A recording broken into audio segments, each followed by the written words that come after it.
Super excited to invite our special guest on with us to share her purpose journey and story with us.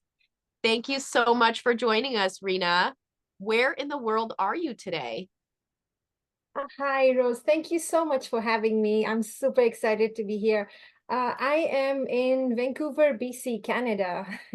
All right. Well, thank you so much for joining us. And along with our audience, I get to hear about your story and see how it unfolds to who you are today with them. So I'm super excited to hear your journey and story.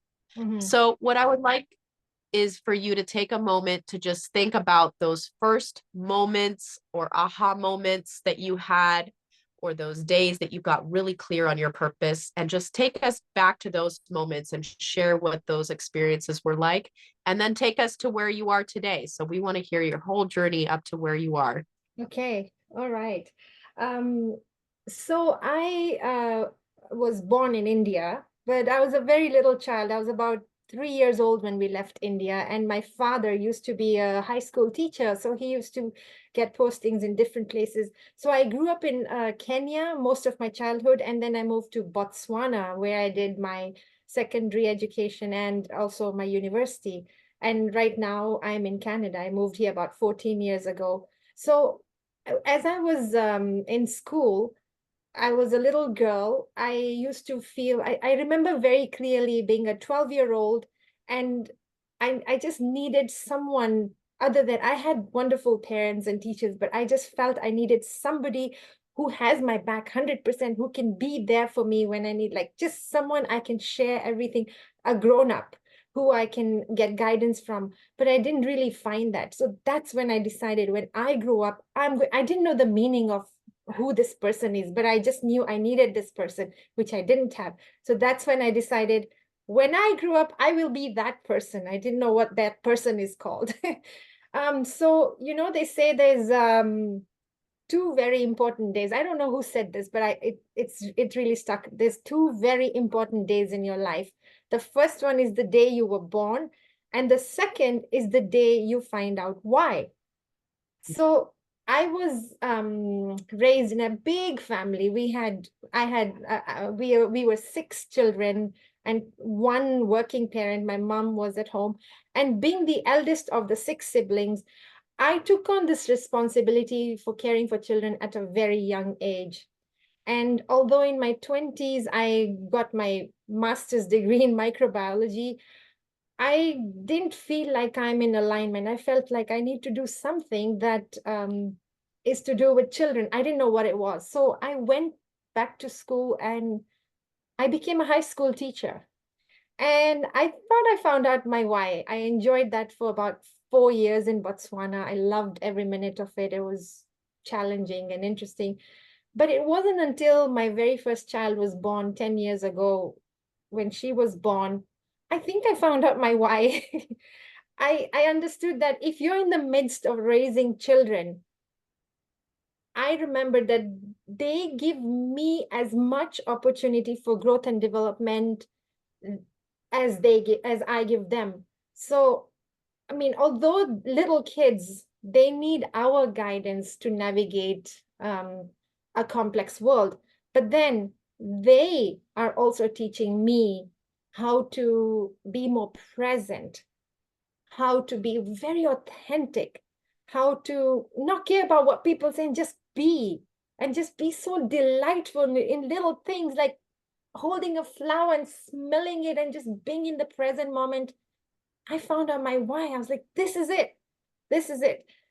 And then, of course, I went in the school system and I was teaching, but again, something was not fitting. I was not in alignment. And I thought, what is this? Is this something? I felt like I'm in a cube and I wasn't allowed to express my creativity as much as I needed to. There was certain things that I wanted to do, but I was, for example, letting a child climb up a tree.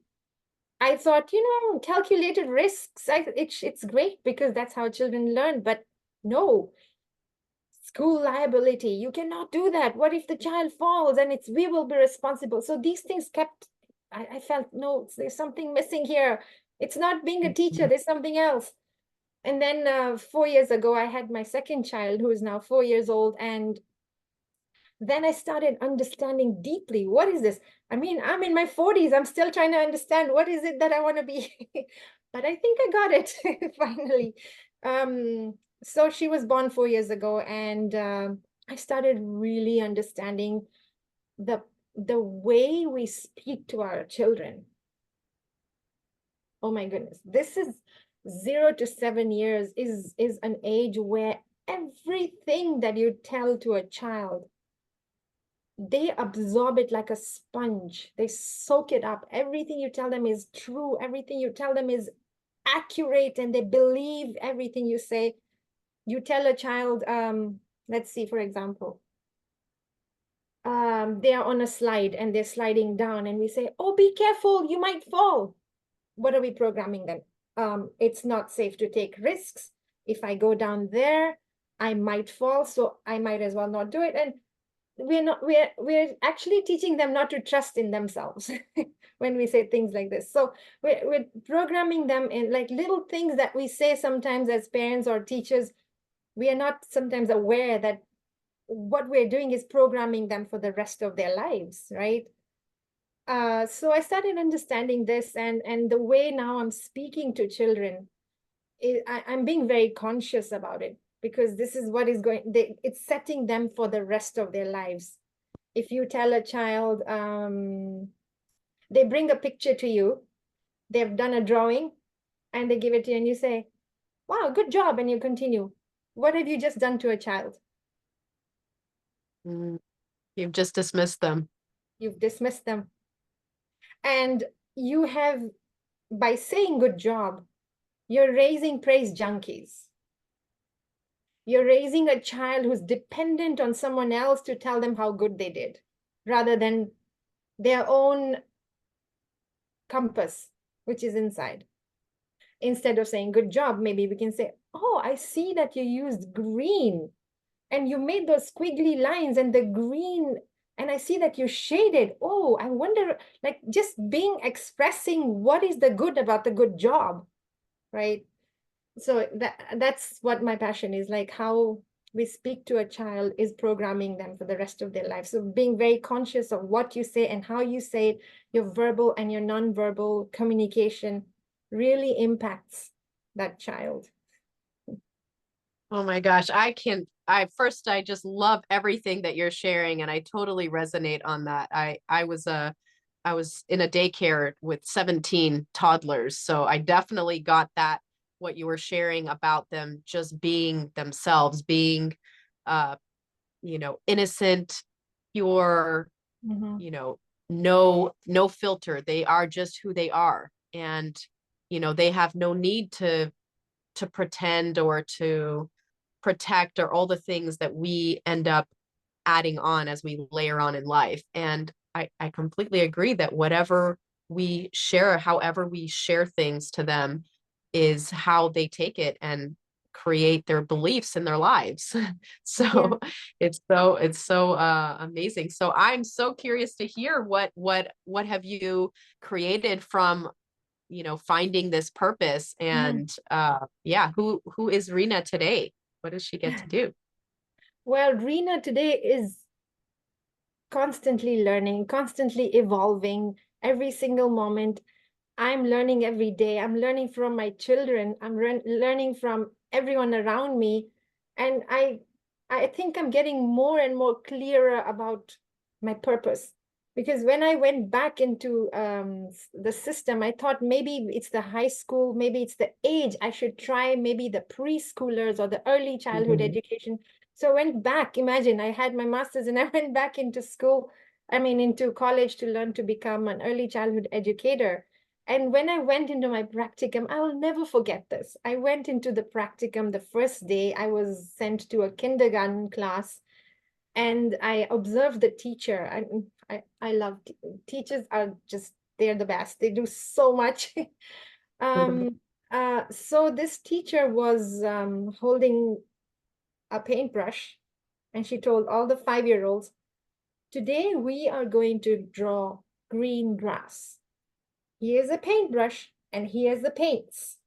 you need to pick up the green and draw the grass at the bottom of the paper so that we can cover the top of the paper with, the mountains and the sun and the clouds. And she's given specific instructions. And I thought, oh, that's where I felt a bit uneasy. So there's this little boy who picked up the paintbrush and he dipped it in the orange paint and he started painting orange grass. And I thought that was pretty creative. I would have been curious to see where he was heading to. But unfortunately, he was stopped. The paintbrush was taken from his hand. And he was told, grass is not green. The paintbrush was snatched, a paper towel wiped off the orange paint, and he was told, put the paintbrush in the green paint. And you could have seen his heart, he's like, oh. So what are we doing? We're training little kids to be just instruction followers. We're not allowing them to be authentic, to be who they truly are. He put the paintbrush in the green, and you could have seen he was painting with green, but he wasn't himself.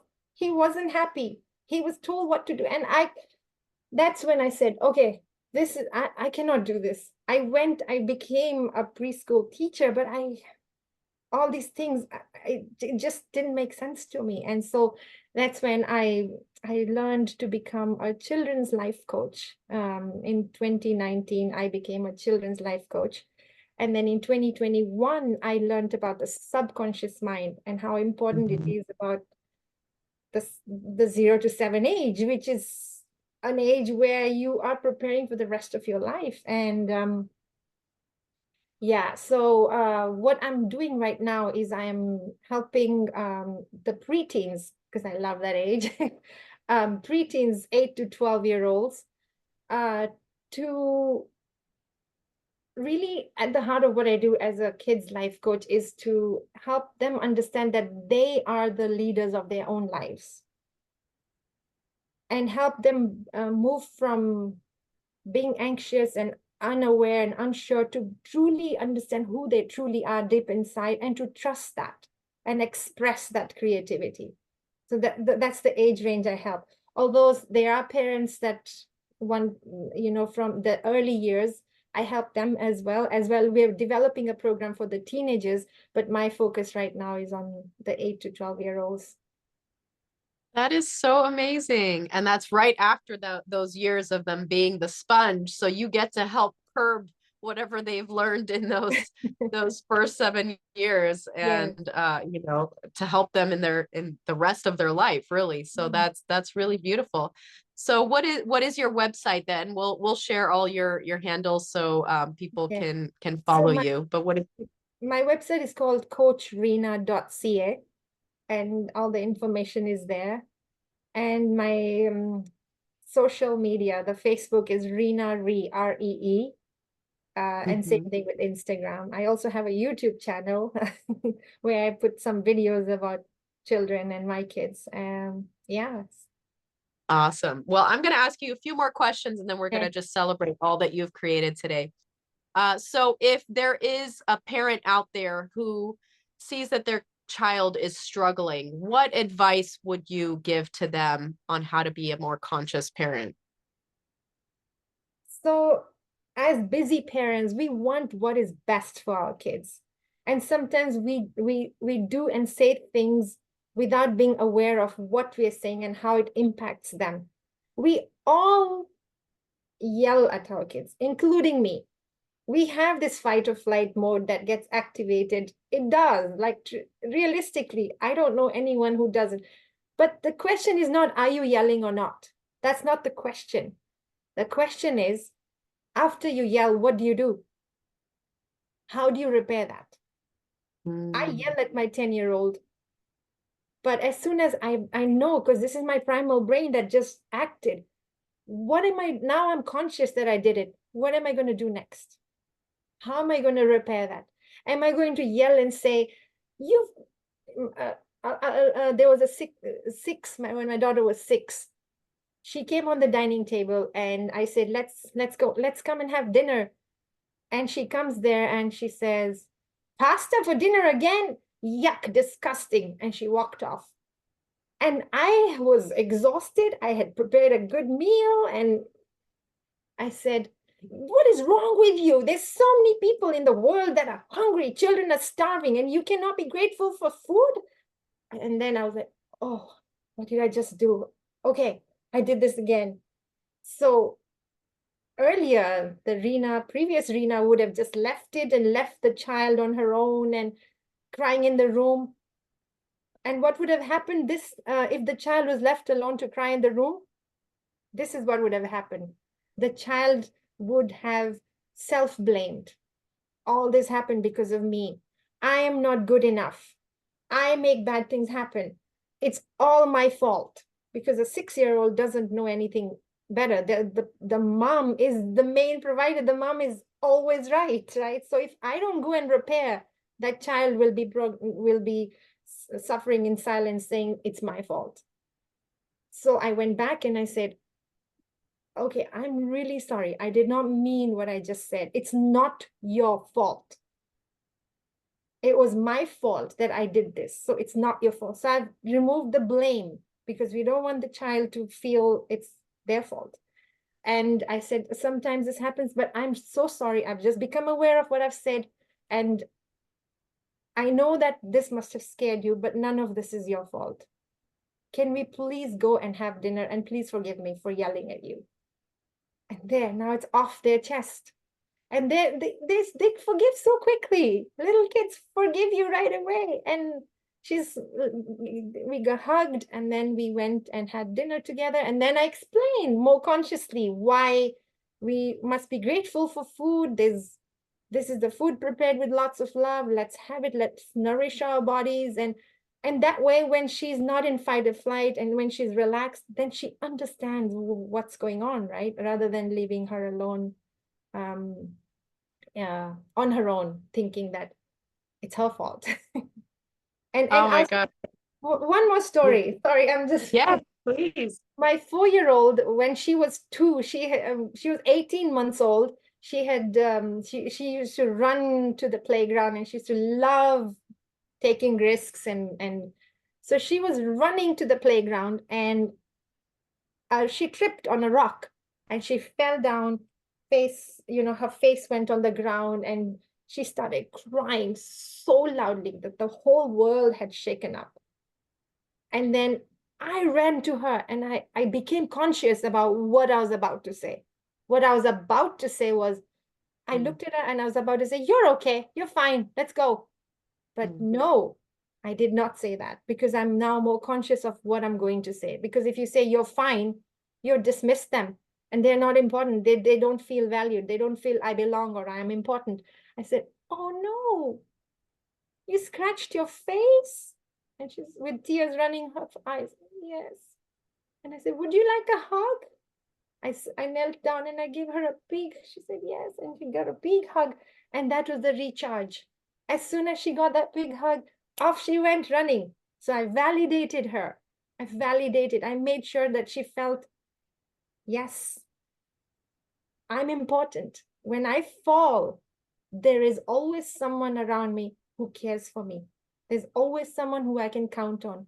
By the time a child reaches 5 years old, 90% of their brain has fully formed. And although this brain is continuing to form until their mid-20s, but by the time they're 5 years old, Rose, they know the answer to this question. Number 1, do I belong here? Number 2, am I of any value here? Number 3, when I'm in trouble, when I fall down, or when I need help, is there anyone around me that can help me? Is the world a safe place?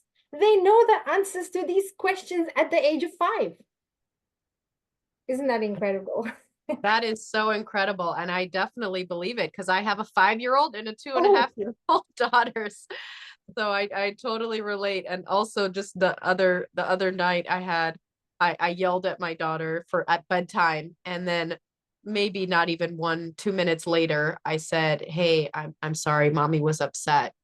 Mm. And then she says, "It's okay, I still love you." And I say, "I love you." And just that little repair, so she knows Yeah, that yes, mommy makes mistakes too, and I can come and apologize, because that's what I want her to do to her right. sister, to others. So we need to lead by example. We can't Exactly. yell at them and say, "You do this and this," and then when they yell at us back, that's what we've taught them, that we get angry at them. Yeah. So it's yeah, that's really beautiful. I love that what you shared about those questions, because for us to be aware of that as parents, then it shapes how we communicate with them. Okay, they're already forming these important questions in life. How can we help them navigate? Hmm. And yeah, it's really amazing. So just wanted to celebrate what you've created, and from that little girl that knew who she wanted to be, the person that she didn't have, and now you are that person for other kids. And I just want to celebrate that, because that's an amazing story and journey. And I'm sure any moms out there have learned so much in this, stories and sharing. So thank you so much, Reena, for sharing your story and your purpose. Thank you, Rose.